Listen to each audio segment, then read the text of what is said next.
Cher frère Félix Bouillon, curé de la paroisse, Saint-Agnès de Christ, chers frères conseillers, chers religieux, chers religieuses, autorités politiques administratives, toutes présidences respectives, autorités religieuses, majesté, tête couronnée, chers frères et sœurs en Christ, pour communiquer avec l'homme, Dieu prend des moyens adaptés et sa résidence en eux-mêmes est un de ses moyens privilégiés. La dédicace médique se situe dans cette perspective comme ce fut le cas avec le temple de Jérusalem. La consécration à Dieu d'un édifice marque notre enracinement sur cette terre, dans ce monde matériel où nous vivons. Se rassembler, cela suppose rendre un édifice, une maison, une demeure, un temple dans lequel les baptisés vivent et exercent leur service public de prière comme prêtres, prophètes et rois. Ce jour de la dédicace de notre Église est donc fait pour le Seigneur notre Dieu et pour cette créature que nous sommes. Nous avons des raisons fondamentales de nous réjouir en cette célébration de l'unité historique où Dieu fait sa demeure parmi nous. En cette heureuse circonstance, un devoir de mémoire nous invite à puiser dans l'historique de cette paroisse pour apprécier les œuvres de Dieu. Questionnons voir sa première évangélisation pour faire lever vos foi de la société de notre paritaire de Dieu. Après cette première seconde, les pères Dominique Adéhémy et Ignace Fadi ont poursuivi leur évangélisation. Il faut attendre 1972 pour que mon vénéré prédécesseur, Monseigneur Vincent Vincent, et riche question en paroisse sous le patronat de Saint-Agnès, avec comme premier curé le père Michel Arnaud. Il sera suivi des pères Clément Sofonou, Albert Boubremou, Joseph Apothéo, Gervais Aboumé, le vénéré mémoire, Léon Sabon, Camille Bouessou et Félix Boyan, curé depuis 2022. S'inscrivant dans la pastorale de cette successeur, le père Félix Boyan a porté à son achèvement l'initiative lointaine de la dédicace de cette église. En votre nom à tous, je voudrais le saluer et le remercier pour tout ce qu'il a accompli en s'inscrivant de ceux et celles qui l'ont précédé dans l'amour de l'évangile sur cette paroisse.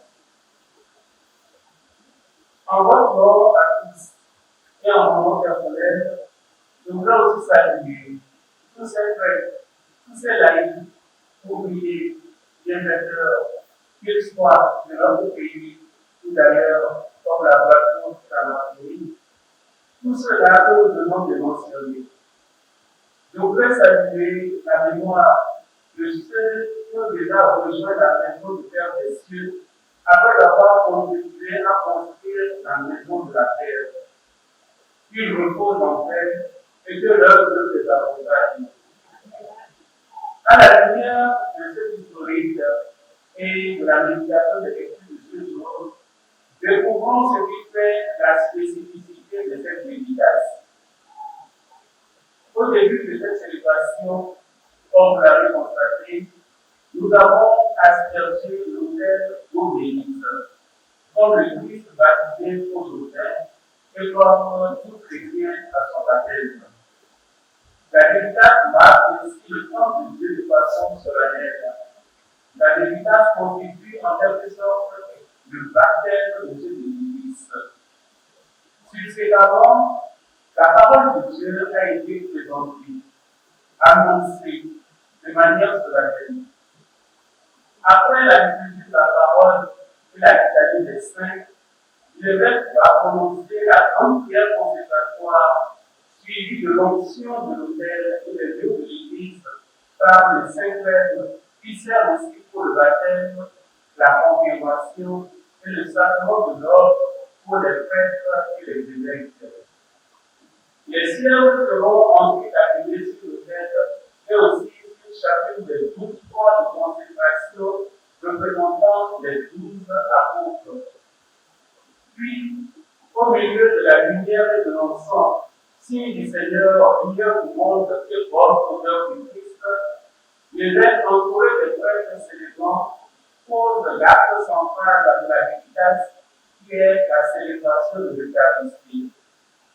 Enfin, après la communion, l'évêque dépose pour la première fois l'Eucharistie dans le tabernacle où les fidèles peuvent venir adorer, prier et rendre grâce à Dieu.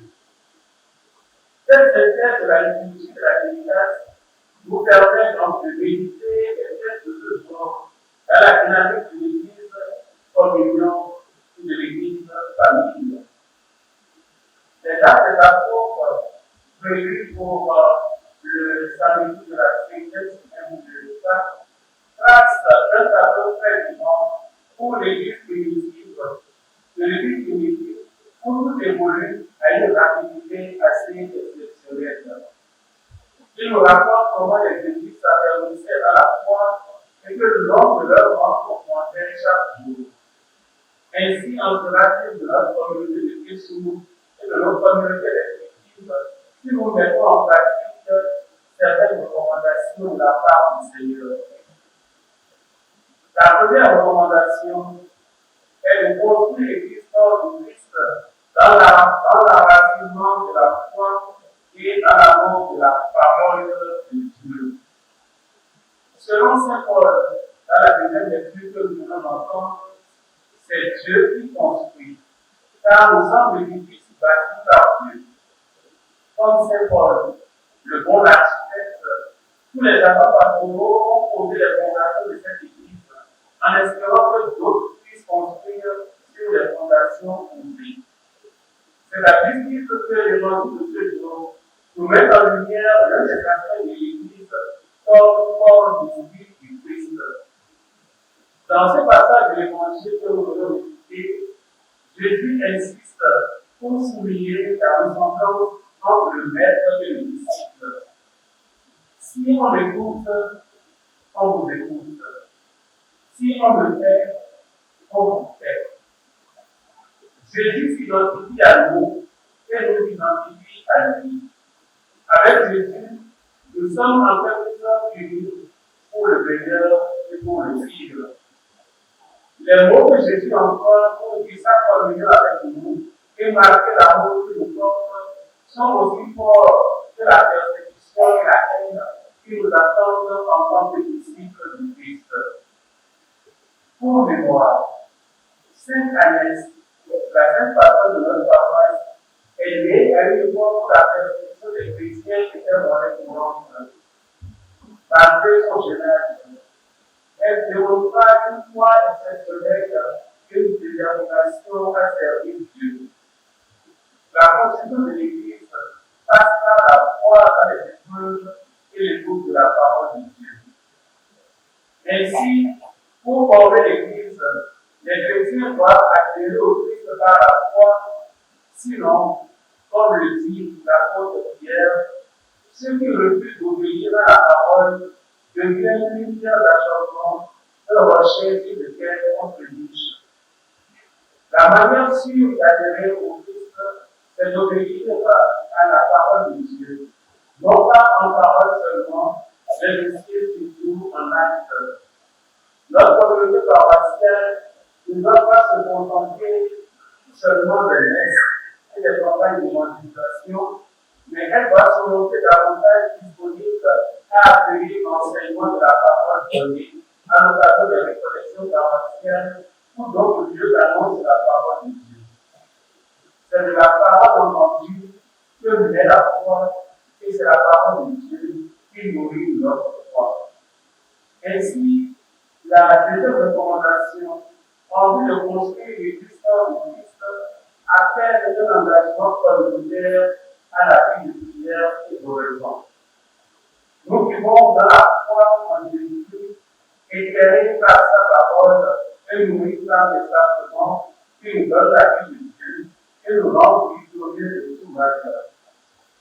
Demeurez dans mon amour, comme je demeure dans le Père, nous dit Jésus. Notre engagement consiste à nourrir et à approfondir notre foi à travers la prière et la présentation des sacrements. La consécration de cette Église sera de cette demeure le lieu pour faire monter leur Dieu, leur intercession, leur demande, et surtout pour célébrer les saints mystères. C'est aussi le lieu dans lequel est conservé le précieux sacrement de l'Eucharistie. La prière personnelle, c'est la respiration de la foi. Engageons-nous davantage dans la prière pour construire notre Église, pour faire grandir notre Église. La troisième recommandation, comme je l'ai montré l'histoire du Christ, consiste à promouvoir les vocations. Écouter la parole de Dieu, fréquenter les sacrements, engendre les vocations. Après, c'est l'emploi dans les créations. La parole de Christ ne compte que Dieu religieux. Les sœurs François Bourou et Honoré Christo. La parole sera des prêtres issus directement de son sein. Les prêtres sont originaires de Christo, mais ils sont rattachés à d'autres paroisses, d'autres diocèses ou d'autres congrégations.